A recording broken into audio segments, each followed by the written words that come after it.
Hey everyone, thanks for joining the Q3 Vercel partnerships. Really excited to go through the content that I have prepared today. We use this session for partners as a time to kind of recap some of the latest enhancements and features and products that Vercel has shipped in the last quarter. We're right on the heels of Next.js Conf and Ship AI. So as you might expect at these events, we announce a bunch of different things. So this partnerships is going to be primarily around the products and features that we announced. In the past, we have referred to this session as these technical town halls, but we have since somewhat rebranded to I think a somewhat more clever name with Vercel Partnerships. Many of you have probably met me already, but if you haven't, my name is Alex Hawley. I lead up partner solutions at Vercel. I've been here for just about 3 years, and basically, I work with all of our partner engineering teams to help make sure we're building great solutions with Next.js, but also on Vercel. One of the things that I get to do, which I really love about this role, is leading sessions like this because keeping up on the web and just Vercel is a lot of work. We ship a lot. The web is changing constantly, particularly right now with AI. So really, this session is meant to be kind of a greatest hits over the last quarter. If you're going to tune in and take anything out of the last couple months, I think this content is a good representation of that. So, with that, we can dive straight into the content. What I plan on going over today are a bunch of different topics. We're going to talk about Next.js 16. I'm going to have a little bit of a deep dive, maybe a shallow dive into Next 16 cache components and the top things to keep in mind if you're looking to adopt that. And then we're going to change gears a little bit and talk about Vercel's AI products, those that were announced at Ship AI. A lot of this is going to center around Vercel workflow, but then I'm also going to talk about Vercel agents and the AI SDK. That's going to wrap most of the event stuff that we announced. But there's other things that we've launched in the last couple of months. So I'm going to cover a couple of the quick items I think is most relevant for you partners in this change log section. At the very end, we have some time blocked for a Q&A. So if you have any questions, go ahead, head over to the community channel and feel free to drop your questions into the chat. But before getting into the content, I just wanted to extend kind of a thank you to all the partners, all the engineers that were able to attend Next.js Conf and Ship AI in person on October 22nd and 23rd. This is, as you might expect, one of the biggest, previously one of the biggest days, but now it spans 2 days. So it's kind of the biggest week for us at Vercel. It's a great chance for us to not only launch a bunch of products, but also connect with the community and the engineers that are so important to the products that we build.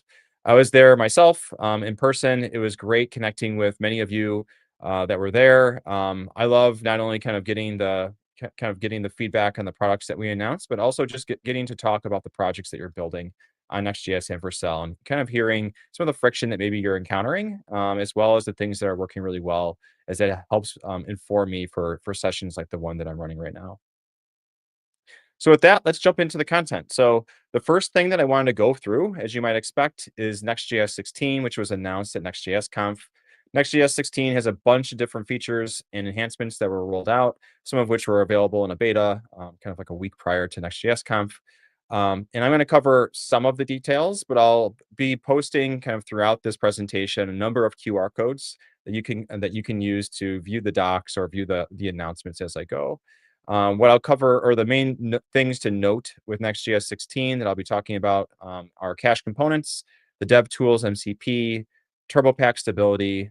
I'll talk a little bit about middleware now being called proxy, and then the improved logging and support for React compiler, which is now stable in Next.js.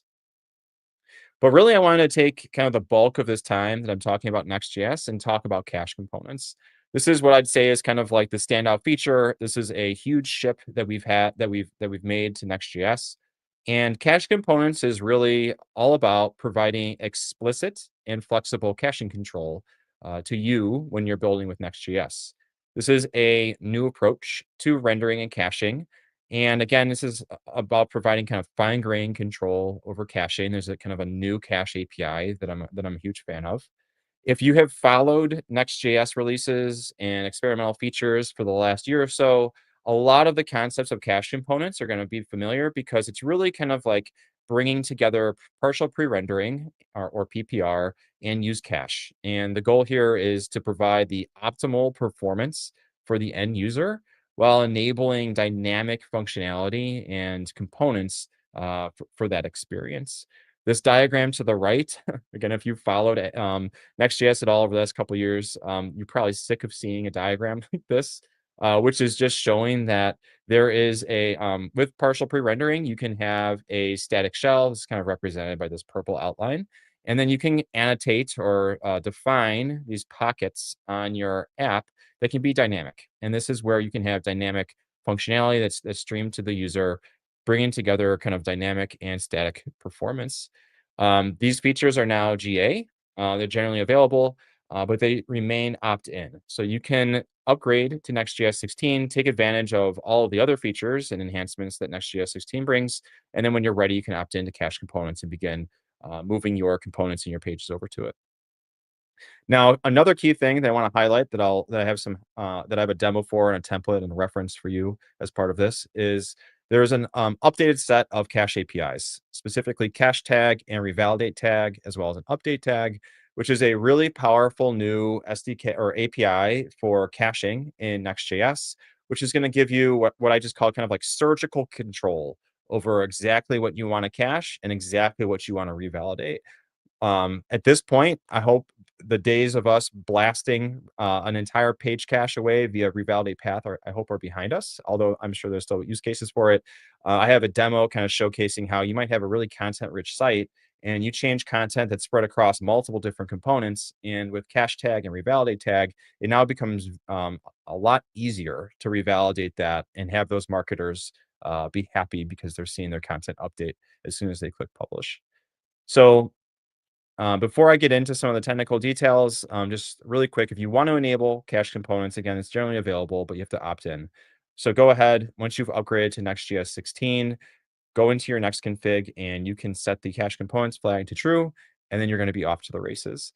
This QR code is just pointing to our docs. Our docs are all updated for cache components, and there's some great resources and examples as well as caveats to watch out for.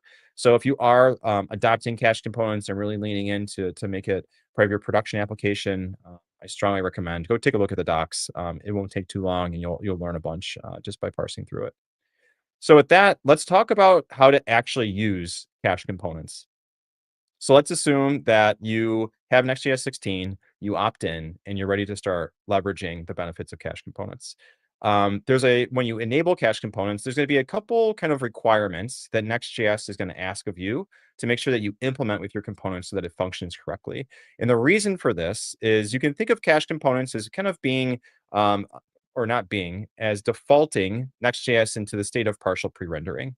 And as a result, you have to kind of conform to the right way of rendering data in order for partial pre-rendering to work.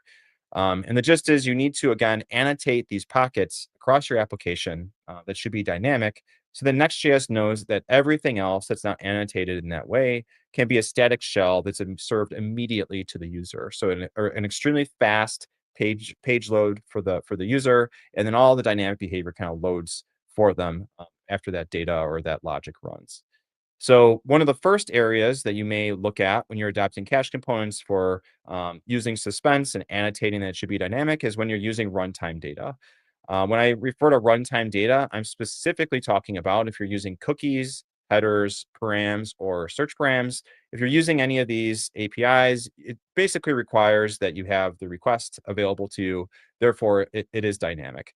So if you're using these APIs or you have a component that's using them, you can easily specify that it's dynamic by just wrapping it in suspense. You can provide a loading skeleton there. And then again, this is going to tell Next.js that this component that's using this runtime API, like a cookie, is going to be dynamic, and the rest of the page should be static. Very similar to this, if you're rendering dynamic data, so maybe you have personalized content for the user, like maybe you're pulling articles specific for this persona, or you just want to show the latest content or data and not have to worry about messing with any caching. You can also use suspense for specifying that it's dynamic. So this would be a pattern where maybe you're doing a fetch request for content from a CMS, maybe you're doing a database query, maybe you're doing something that otherwise just needs to wait for the incoming request, and you can use the connections API as part of Next for that. When you're specifying this dynamic component, this dynamic behavior, you will also wrap this in suspense.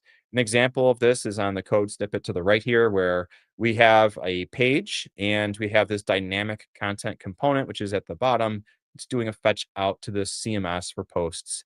And we want to make sure those posts are always fresh on this page. Therefore, we wrap it in suspense. The rest of this page, the header that says this will be pre-rendered, is it rendered immediately to the user when they browse to this page. But then once the page loads, this request is made for the post and streamed to the front end when it's ready. So this is, if you've again used partial pre-rendering, you're probably very, very familiar with doing this already. Or if you're just using suspense, perhaps you already have this ready to go, and then cache components isn't that much work to really adopt. Now, the key difference here with Next.js 16 is when you opt in for cache components, again, you're kind of opting in to partial pre-rendering by default, and therefore Next.js really needs you to specify suspense around these cases. If you don't do it, you will receive an uncached data was accessed outside of suspense error, and then I'll instruct you or guide you on how to unblock or otherwise fix that error by wrapping in suspense. So we think the errors, or I think the errors are very clear in cases like this. Just know when you flip it on, you will probably see this the very first time if you haven't already kind of been really diligent about your suspense usage. Now, you might be thinking, okay, Alex, this is great. I know how to use suspense. I can do this to unblock and not get these errors, but I don't have posts that need to be fresh for every user. And I'd rather prioritize just having an initial page load with the content that's served immediately to the user. How do I cache? Well, that's exactly what the use cache directive is for. So you can use suspense to wrap those fetch calls, those database queries, or you can use cache to basically specify to Next that instead of it being dynamic, this should now be pre-rendered content that's part of that static shell. So all you have to do is add use cache to the page or the component or a utility function. Like maybe you have get products factored into its own function. You can use cache there as well. You just add use cache. That's now a static cached component or a set of HTML, and it will be part of that pre-rendered shell. So here's an example, obviously, really, really straightforward. I have a more practical example here in a second, but you can have a page specify use cache. Here I'm saying, hey, cache this for the cache life of hours, and then the rest, and that entire page would be rendered statically. Now, there are a couple caveats. This is why I point people to the docs. If you're using use cache, you can't use runtime APIs as they can't be co-located. And if you think about it, that makes sense. If you're statically rendering some content and it depends on a runtime API, that runtime API inherently needs the request and needs to know about perhaps the cookies. So it doesn't make sense to blend those two together. So you will hit errors if you try to do that. Now you can still use cache with components that depend on parameters and things like that. So you can perhaps maybe factor out some of those components and still use cache. So there might be some updates there that you have to make. Now, Next.js is brand new. I'm putting this in front of you all because we know migrating to Next.js through our previous work with App Router can take some work. And with Next.js 16, adopting cache components, we think there's plenty of documentation and tools. We'll get into the MCP in a little bit that will help facilitate making this transition easy. But if you're looking at perhaps adopting Next.js 16 and you want to be guided by the Vercel team, putting up this QR code to go ahead and get in contact with us. We're doing more or less kind of an effort right now to work with some enterprise customers to help make this migration from Next.js 15, 14, or 13 or prior to Next.js 16 and really leverage the best of cache components and the other capabilities that are available. So if you're interested, can't hurt. Please get in contact with us, and we'd love to talk about what you're working on. All right, with that, I want to jump over to a more practical demo that I have set up of a site that's already using Next.js 16 and cache components that is very content heavy. This site in this demo that I'm going to show is open source. You can view the demo yourself if you want to play around with it. Again, this is meant to be kind of a reference and for you if you're looking to adopt cache components. So what I'm going to do is hop over to a site that I have. Let me open up my tabs here. And the site that we've built using Next.js 16 and cache components is this site called the Platform Press. I would say this is a mock news web application, but it's actually kind of a fully functional news application. This content's actually coming from a CMS. We're using Contentful in this case, and we've built in behavior that you probably very much would want to see in a news or otherwise a media uh, web application. So, for example, we have a homepage that has, kind of separate components for pulling in different categorized articles. This community hero here is actually a dynamic component that will show when you have subscribed articles that you've clicked on in the past so that you can continue reading, which we'll see in a second here. It has a search page if you want to search through articles, and then it also has a detail page, as you might expect. We've implemented a modal for subscribing, but this is just to demonstrate how you can use middleware to route users to a different version of the page based on the state of a cookie. So you don't actually subscribe to anything when you click subscribe now. It's really just to show kind of like the full flow. So if you're taking a look at this, you can just click subscribe safely. We're not actually subscribing you to anything. And the one thing that I really want to highlight about this application is one, all these components are using cache components. This continue reading section is wrapped in suspense and streaming this to the front end when the user loads the page based on where the user has gone before. But otherwise, all these components are really being rendered statically because there's a caching strategy using use cache. And the content here is, kind of what you would expect. We're using different content in different areas. There's not like one section that only uses one piece of content. For example, we have the labels for the categories like changelog. Changelog is here. It's at the top of these articles. It's also in the latest articles. And what I'm going to show is how with the new caching APIs that's available, it's really, really easy to make a change that's kind of intermixed across your entire application. I know, speaking from prior experience, when I handled something like this without the cache tag revalidate tag API, it's really kind of cumbersome to write a revalidate API handler that needs to revalidate all the necessary pages. For one, if I'm using revalidate path, I'm blasting away or revalidating kind of everything on this page. It's not super intelligent about what it's revalidating. And then also, usually when I was doing this in the past, I'm doing some sort of check. Like there's a webhook call to this API handler that's going to call revalidate path. I don't know exactly what the path is, so I have some logic in that API handler to like kind of rebuild the path. That's obviously very brittle. If the path changes because the directory changes, or because the directories change structure, that breaks. If I'm handling multi-site, if I'm handling multilingual aspects, it gets more complex and more complex and more brittle and more brittle. So it's been kind of, I just say painful to handle on-demand revalidation, particularly with a content heavy site. And this is a good example of how it gets much easier. So what I'm going to do, just to demonstrate this, is I'm going to move over to Contentful. And in Contentful, I have an entity type for categories. And I'm going to update this changelog label or title from changelog to changelog updates. I'm going to publish this change. And I've already configured a webhook in my Contentful account to post to a revalidation API, which I'll show you in a minute. That revalidation API sees the entity that was published, sees the content type, and then it's just going to revalidate based on the ID of that entity. I'm not doing any sort of rebuild of the path. But then when I go to the front end, it behaves probably as you would expect. Like if I refresh and hopefully this webhook doesn't, yep, there we go. So the webhook was called. I see that changelog updates is now, it's now here in my kind of like labels above my articles. It's in the header.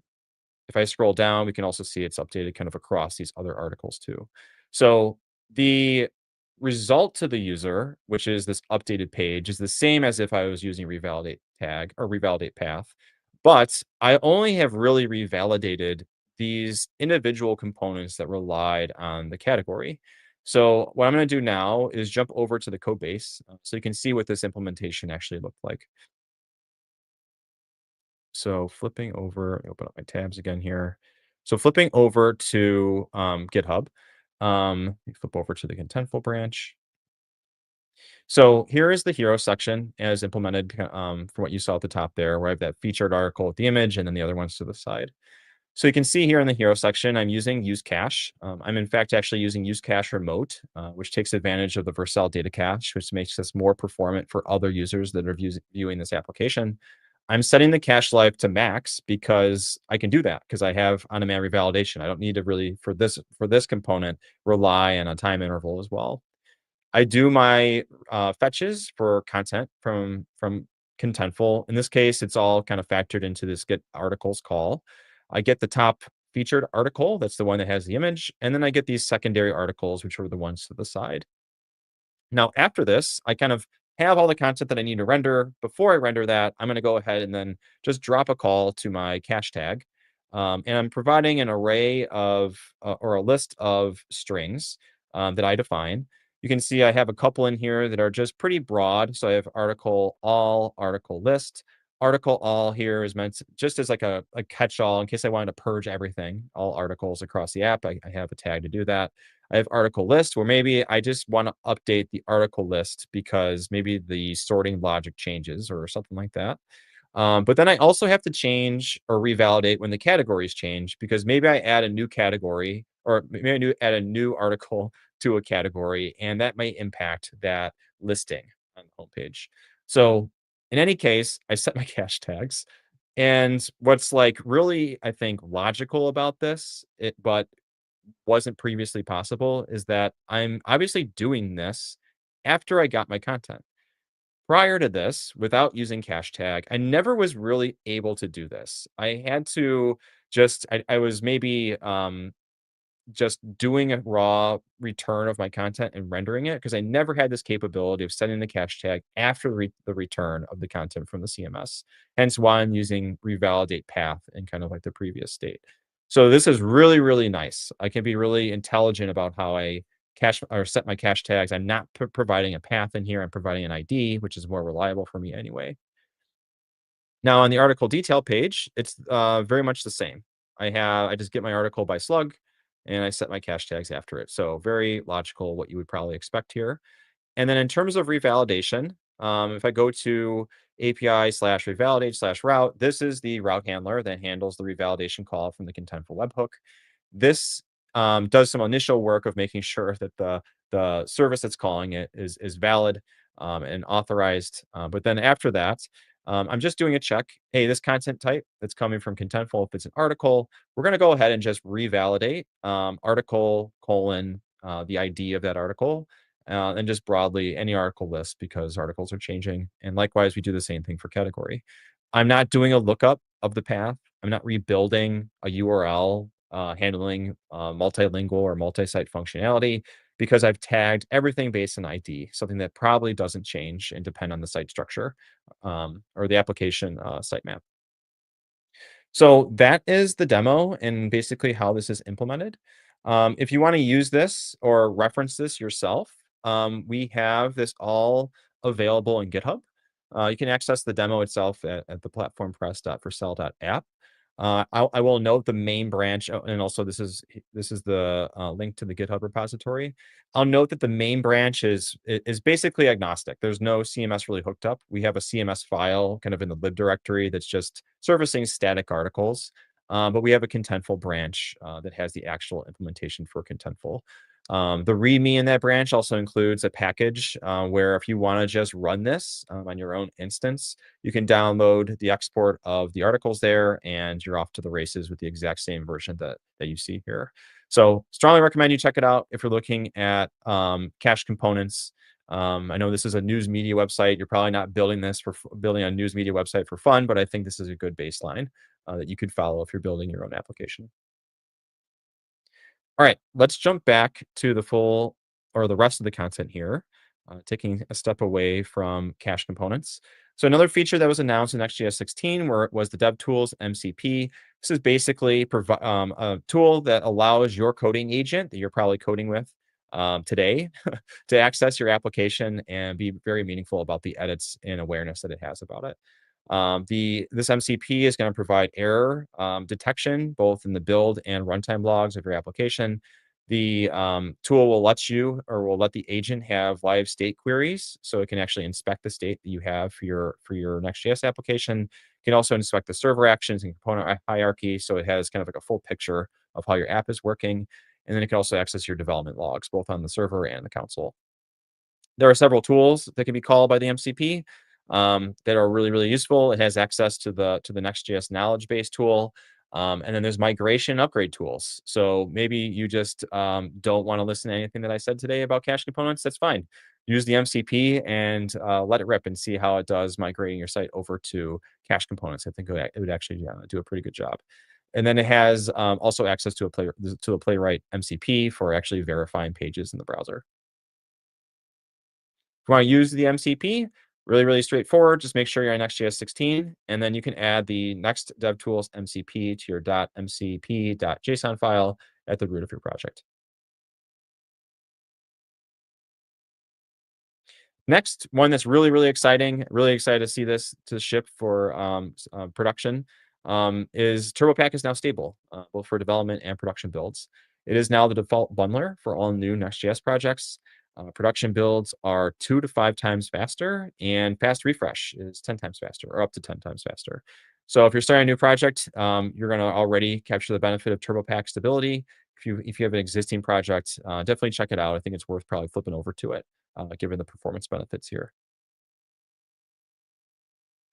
Now, this one is, I think, pretty big, although there isn't really that much for you to do.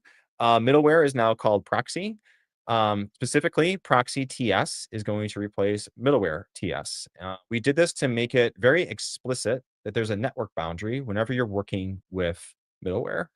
Middleware.ts or middleware is going to run on the Node.js runtime.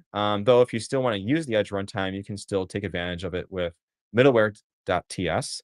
But this is deprecated and will be removed in a future version. There's a snippet here to the right just showing that the signature for proxy is the same as it was for middleware, except it's renamed as proxy. Your existing logic that you have in there can remain the same. Next, one that I'm really excited about for pretty lazy reasons is that there is now React compiler support and it's stable. So this is built-in support for React compiler. If you haven't followed kind of the journey with React compiler, this is basically a tool you can enable which will automatically memoize the components, improving the front-end performance or the client-side performance of your app to prevent more re-renders from happening that are needed, and there's no need to do any code changes. I know personally myself, I don't like having to think about memoization, and also React compiler can do it better than I can. So this is a great tool to just flip on and start getting some performance gains. If you want to opt into it, you just have to go into your next config and set the React compiler flag to true.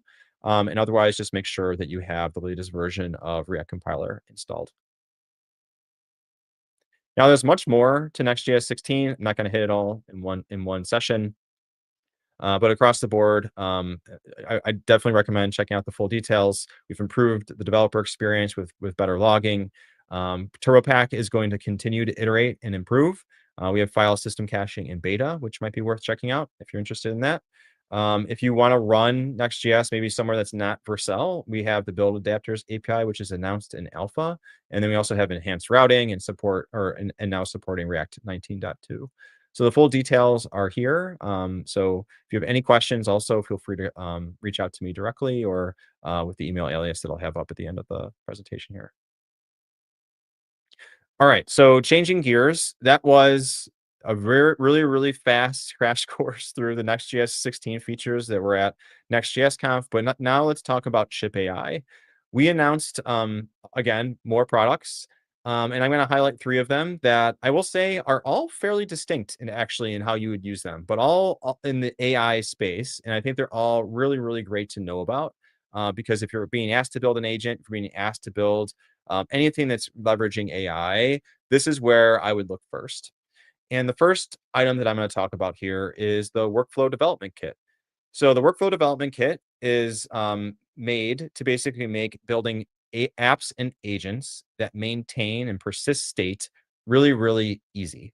This is an open source TypeScript framework, And the goal is to really remove the need for provisioning infrastructure for things like queues, retries, and persistence for complex workflows that you may have to build, particularly around agents. The stance that this framework basically is taking is that everything should be reliable, durable, and observable by default. You can also take this and run it on any platform, or you can bring it to Vercel today and use it via worlds, which is this kind of like abstraction concept of how you bring this to any platform. I have this example, which we'll talk about kind of step by step in the next couple slides around hailing a ride, which is a workflow that maybe you have an agent do based on some query or ask from a user. And when you hail a ride, you might expect a sequence of steps to take place.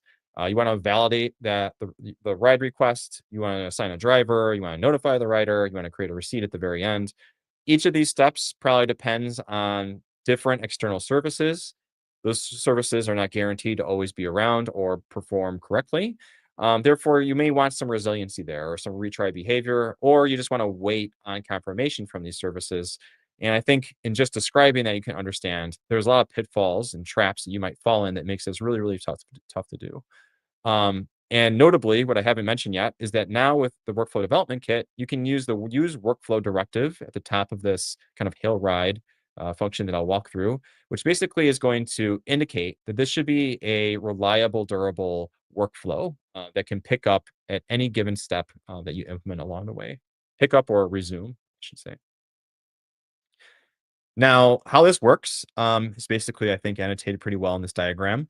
If you've been on any enablement with me in the past couple of years, or you've been on any previous technical town hall, you've probably heard me say the term framework defined infrastructure. And that's what enables workflow to do what it does.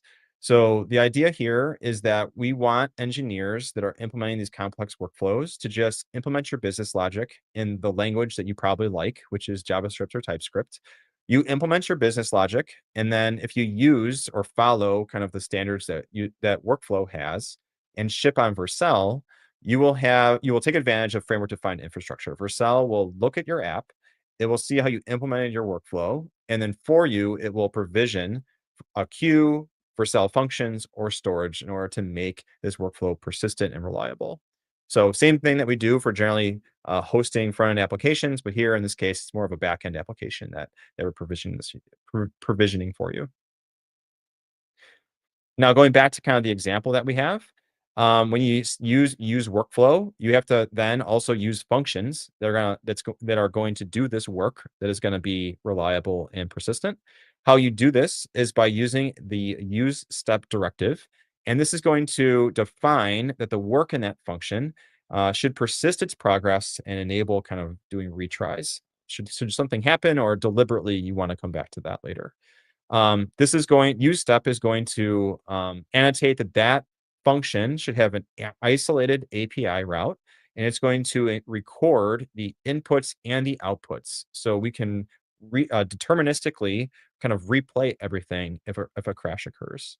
And again, this is being done in JavaScript or TypeScript, probably what you're using already.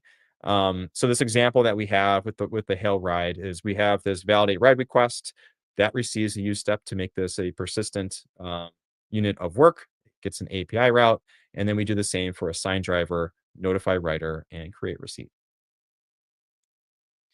This can enable a bunch of really cool things. It's going to allow you to then, or one thing it's going to enable you to do is easily pause and resume workflows. So, for example, you could say, hey, sleep for 3 days or sleep for 3 months, and then do some work after that. Workflows can suspend this work for that duration, and you don't have to pay anything because there's no resources being consumed. So it's really cost effective to do this work, and it's really, really straightforward, as you can see in this code snippet, where we have this offer loyalty reward function. It's annotated with use workflow. We sleep for 3 days, and then once that kind of resumes, we can send a ride credit. Obviously, this is simplified to keep it within the snippet here, but I think the kind of the idea is remains. Now, what you may connect the dots with after this that I think this unlocks, which is really, really awesome, is that you can use this concept to also respond to external events and webhooks. So maybe you're validating a payment and you need to call out to a service to validate that payment. That service, when it decides to, will do that, and then it will inform your application that it's good to go. So this is something that conventionally you use a webhook for. This is really, really easy to do in workflow. So on the right-hand side, you can see with this validate payment method, we're using use workflow. We're creating a webhook via the create webhook function that's imported from workflow. Then we're doing this work of posting to this validate method that we can assume is a payment method. We're specifying in the callback a URL, which is this webhook URL that we created via the workflow SDK. This is then going to just wait or await for that webhook, which may take a couple seconds. It might take a couple hours. Doesn't really matter. You don't consume any resources. You just kind of wait around. And when it's done, you can then take the next steps around the confirmation. This is awesome. I was building I'm building an agent where I have multiple steps all kind of around payments and that space. And this is just such a pain to handle without it because I'm standing up my server actions in area of my Next.js application using logic that I have over there. And then I have my API routes in a different section. And sure, maybe I can consolidate the types between them. And that's nice, but like they're inherently separate and it's not really clear what the flow is between those steps. And as you can see from this snippet, like it's all now co-located. If I hand this over to another engineer, they can just scan these 19 lines of code and have a pretty good idea of what is happening and if there's a dependency on this other service. So super, super cool. I love that this is something that workflow enables. So if you want to check it out, here's the QR code, or you can just go to useworkflow.dev. If you have any questions, again, we'll have contact information and a Q&A at the end. All right, next let's talk about Vercel Agent. So Vercel Agent, very distinct from the use workflow case, is something that helps you ship. This is an AI tool that can provide you automatic code reviews for your PR, meeting you where you are, which is probably in GitHub. And this is an agent that will identify security vulnerabilities, logic errors in your code, as well as performance issues. And what I really like about Vercel Agent is that it will create patches for your PRs. And these aren't like YOLO patches where it's taking a guess and then you have to pull it down, run it, build it, see if it makes sense, see if it works. Um, the Vercel agent actually runs these patches in the sandbox using your build. So it's very reliable in terms of the patch that it makes to your application. It can also be used on Vercel itself to investigate errors and otherwise debug faster, correlating issues that it may see on Vercel. You can enable Vercel via the agent tab. Again, on the Vercel dashboard, pricing is credit based, but you can get a $100 credit to try it out. If you want to check it out, again, you just have to go to your Vercel team. You'll go to the agent tab, and you can see you'll receive this modal ship faster and safer with Vercel agent, and then you can click the enable with a $100 free credit to start trying it out. So here's a QR code to learn more, or again, just go straight into your dashboard and enable it from there. All right, let's talk about AI SDK. So AI SDK 6 is in beta. We announced this also at Ship AI. This is a movement towards kind of like an agent-first architecture. There's a number of different features that AI SDK is going to provide. Here's just kind of like the top ones I wanted to include.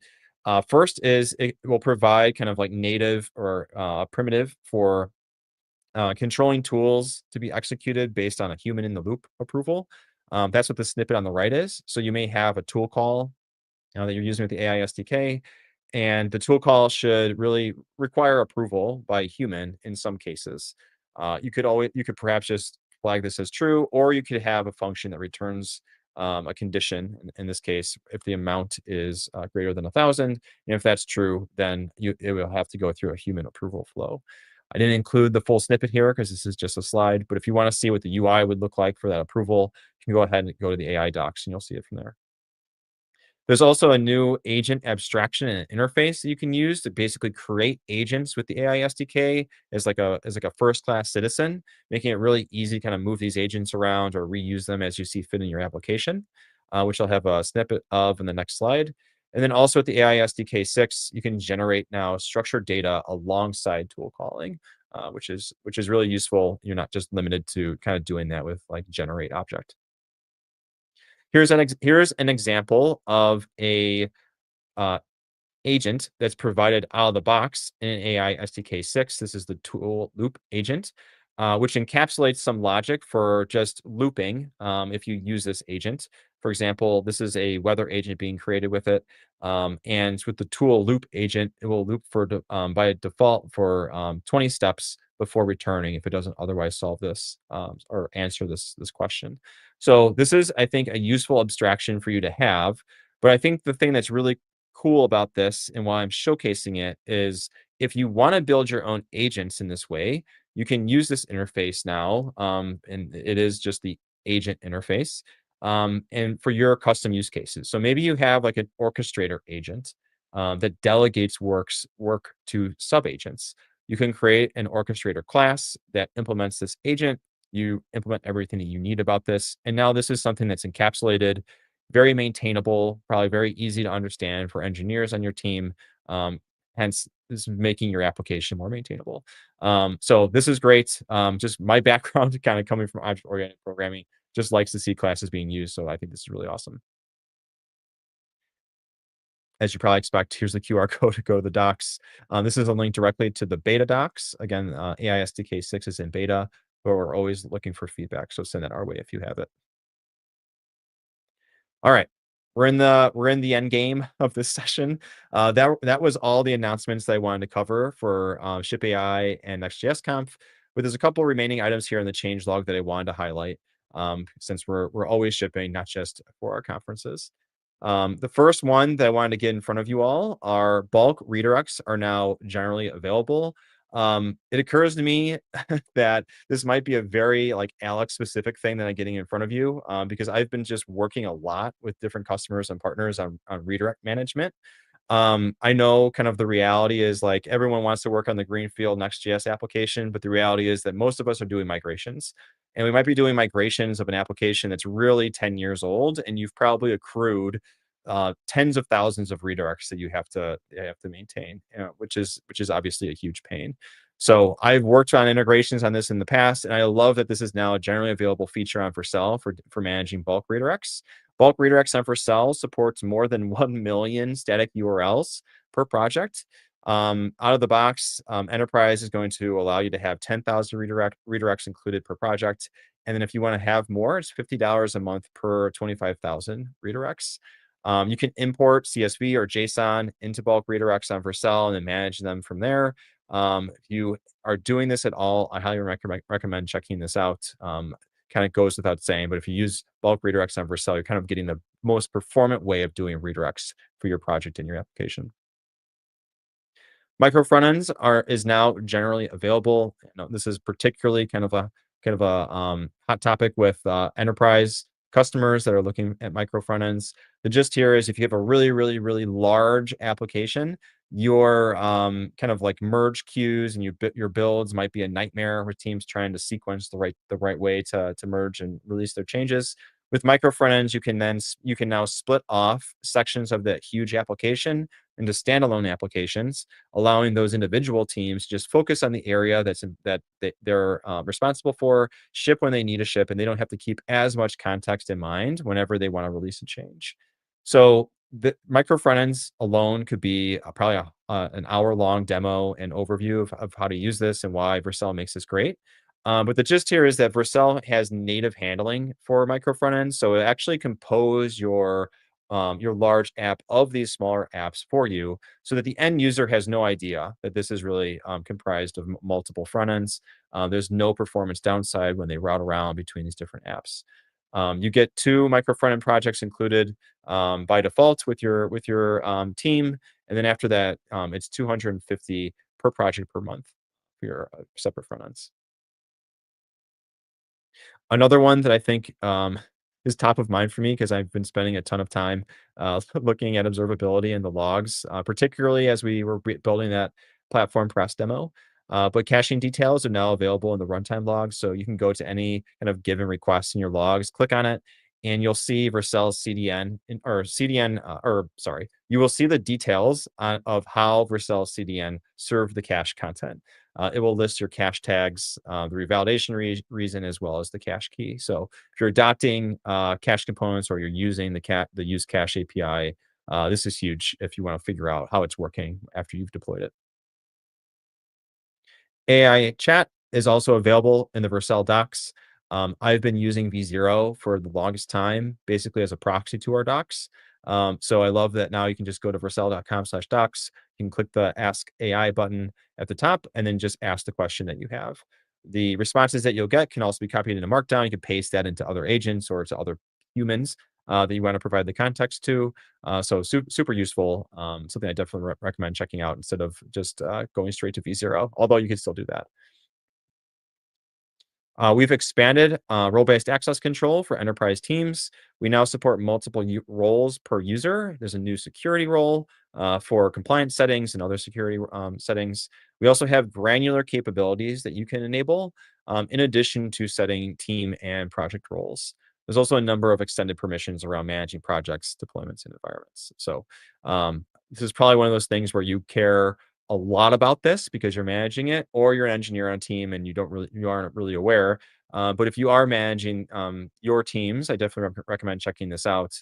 You've probably cared at one point about limiting as much as you can of the access that's available to your team. All right, that brings us to the end in the Q&A here. So if you have any questions, please drop them into the chat on the community page. I'm looking at it right now. Otherwise, if you have any other questions, you can always email me at alex@hawley@vercel.com. And then we also have our partner program team alias here at partner.program. But yeah, I'll give a couple seconds here in case there's any questions that come into the chat, and then we'll take it from there.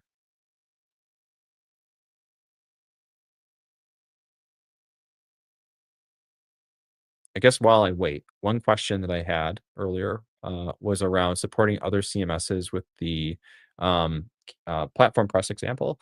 So right now we have that agnostic case for platform press. If you actually go to the README on the main branch, you'll kind of see an overview of kind of like how we're approaching this project. But the default is we're kind of being agnostic on the main branch, so you can bring whatever CMS that you're using. You can bring a custom CMS if you'd like. And then we're going to roll out support for all the different CMS partners for that template. We've just happened to start with Contentful. And then you can access kind of a Contentful specific version just by toggling to that Contentful branch.